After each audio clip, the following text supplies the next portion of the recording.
ఇంకోటి కాదని చెప్పి కూడా నేను మీకు తెలియజేస్తున్నా. అయితే నేను ఇక్కడుండే సభ్యులను కూడా మిమ్మల్ని కోరుతున్నా, మనం ప్రజా సమస్యలపైన దృష్టి పెట్టాలి తప్ప వీళ్ళ మీద కాదని చెప్పి కూడా నేను మీకు తెలియజేసుకుంటున్నాను. ఆ రోజు పవన్ కళ్యాణ్ గారిని అసెంబ్లీ గేటు కూడా తాకనీయం అని పెద్ద పెద్ద డైలాగులు చెప్పారు. 21 సీట్లలో పోటీ చేసి 21 సీట్లని గెలిపించిన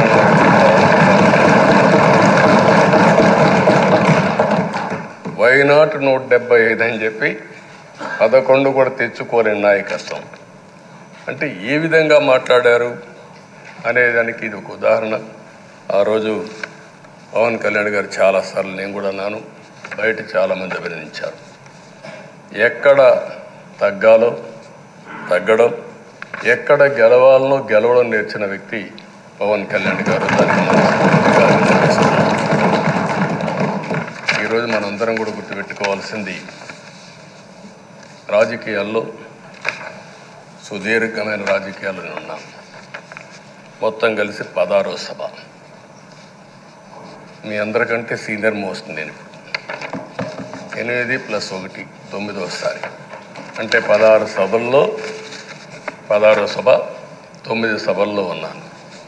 అంటే అన్ని సభలను చూశాను. నా జీవితంలో ఎప్పుడూ చూడని సభ మొన్న జరిగిన సభ, 15వ శాసనసభ. కానీ ఇప్పుడు నేను కోరుకునేది మీ దగ్గర నుంచి, అది ఒక చెడు సభ కింద, ఒక కౌరవ సభ కింద మనం భావించాం. కానీ అత్యున్నతమైన సభగా 16వ శాసనసభని నిర్వహించే బాధ్యత మనందరిపైన ఉంది. గౌరవప్రదంగా నిర్వహించాలి.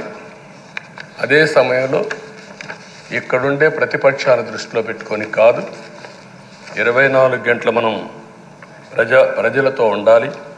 ప్రజాప్రభుత్వంగా ప్రజలకు జవాబుదారితనంగా ఉండాల్సిందిగా నేను మిమ్మల్ని అందరినీ కోరుకుంటున్నా. ఈరోజు మనందరికీ అధికారం ఇవ్వడం కాదు, అతి ముఖ్యమైన బాధ్యత ఇచ్చారు.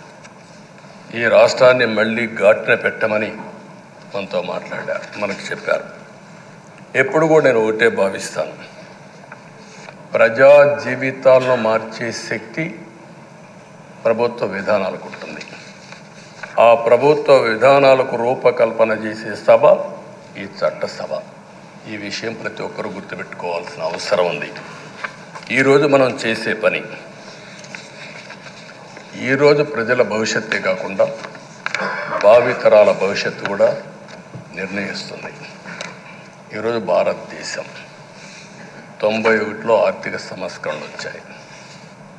ఒక తెలుగు బిడ్డ పివి నరసింహరావు గారు ఆర్థిక సంస్కరణలు ప్రవేశపెట్టారు. ఈరోజు భారతదేశం ముందు చాలా వరకు అభివృద్ధి అయ్యే పరిస్థితి వచ్చింది. ఆయన ప్రవేశపెట్టిన ఆర్థిక సంస్కరణలు